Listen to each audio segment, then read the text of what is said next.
So I got a contract violation the other day, Doordashing. This is going to be for my Dashers out there. So it's not a Doordash channel, but I do a lot of driving. Occasionally we talk about it. Got a contract violation for something that was outside of my control. Let me know if you've ever had that happen to you.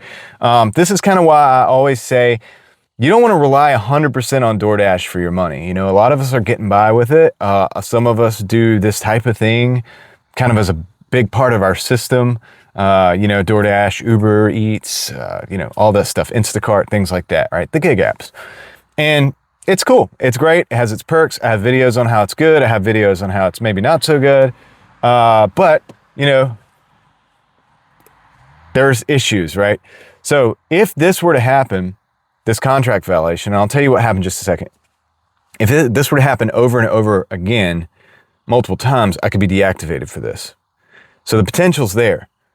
This is why I say don't just rely on Doordash. But I was picking up a order at Taco Bell, and, you know, not the most reliable place in most cases, right? And I don't know how it's universally that way, but it is. And it was one of those orders. It had, it was just a bag and a drink. You know, of course, it was sealed, and it had the receipt, right? And it was a take a picture of the receipt order. So I took a picture of the receipt.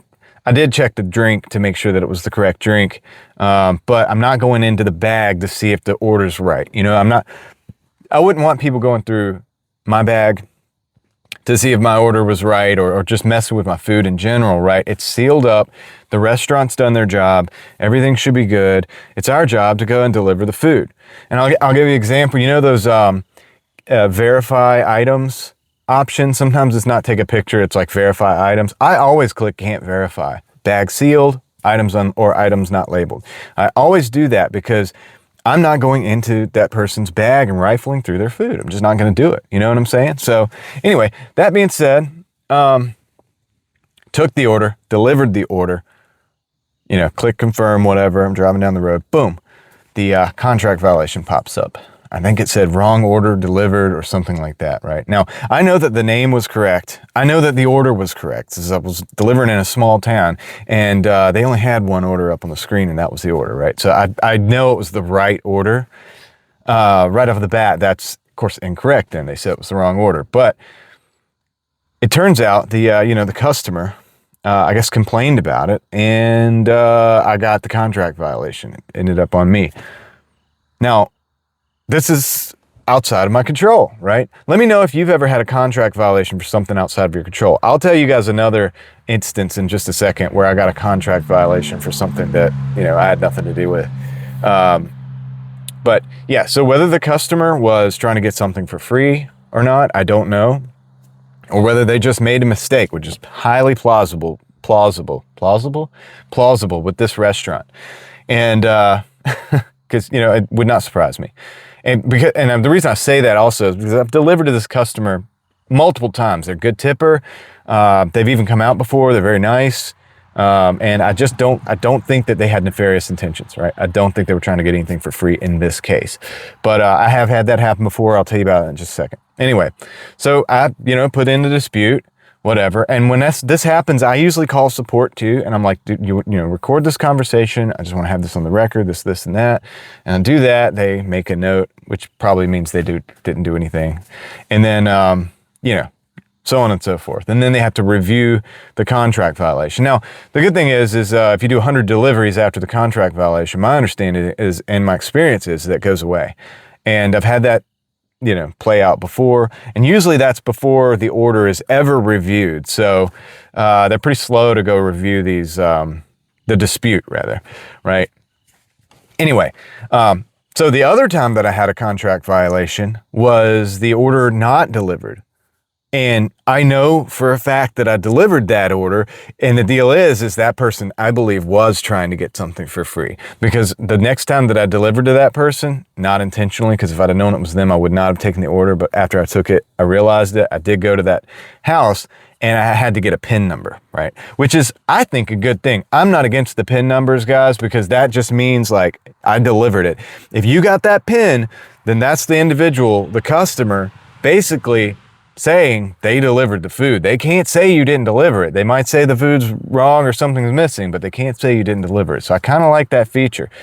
But I think that feature tends to get used, not all the time, but in some cases when they suspect that maybe this kind of thing can happen. I don't know. That's just a theory. Let me know what you think about that in the comments. But yeah, so that's 2 instances of contract violations that, you know, I had nothing to do with, really. Like, you know, there's been ones where they were late, where I didn't let the app know that the order was taking forever. Probably should have, you know what I mean? I'm at the restaurant, I'm just chilling. I know it's going to take a while. It's a slow night, so I'm taking the order. And yeah, maybe, you know, I picked it up a little bit late, but it's not really my fault, but I should have let the app know, type of thing. That's happened before, but this is completely, you know, obviously not my fault. It's not my fault, man. Anyway, I don't know how many contract violations you have to get before you get deactivated. I think you know, I've heard different stories. I always ask the support people and I always get a different answer. Sometimes it's like they don't know. Sometimes, oh, just don't worry about it. Sometimes one person said 3 of the same type of violation. So I have no clue. I know people have been deactivated out there. So, you know, if you've been deactivated, let me know. I would love to hear your story. But, yeah, that's a couple reasons why not to just rely on DoorDash all the time, you know, because these things can happen. And if that happened back to back to back, assuming that the individual is correct saying that 2 or 3, I think it was 3 of the same type of contract violations which you deactivated, you know, now you don't have there's a gig app down. And if you don't have other gig apps to rely on or other hustles or other, you know, another job or something else, you're going to be dead in the water, right? And you're going to be scrambling, trying to figure it out. So go ahead and build some system outside of DoorDash. Build something. I sell things on eBay. I buy things and sell them all the time on eBay.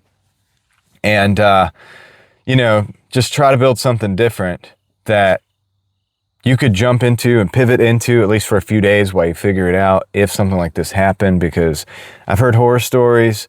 There's a guy here on YouTube that I guess he had quite a bit of money stacked up and he was getting paid weekly, and they deactivated him, and then I think they didn't pay him that money as well. So that's something to think about. I don't know how that ended up getting resolved, if he got the money or not, but that's something to think about, right? Because I know a lot of us are relying on the money that we make week to week or even day to day in some cases to you know, buy food, to pay the rent, to pay the bills, keep the lights on, right?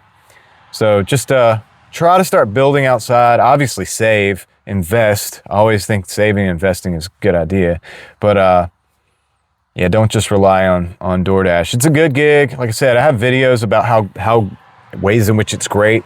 I have videos about kind of more realistic look of it. Could definitely check those out if you're interested. And you know, I share some of my experience and stuff like that. But let me know what you think in the comments, guys. Have you ever been deactivated? Have you ever had a contract violation that, you know, had nothing to do with you? I'd love to hear about that, because just wondering how often this happens. But anyway, with that said, I'm gonna call it a day on this video, and I appreciate each and every single one of you watching. If you're new here, consider subscribing. I do all kinds of stuff, exploring old malls and buildings and places, and do car shows and mess around with cars. We do live streams, so maybe you find it interesting, and I'd love to have you on the channel. So with that said, I'm gonna call it a day, and I'll catch you guys on the next one. I'm out.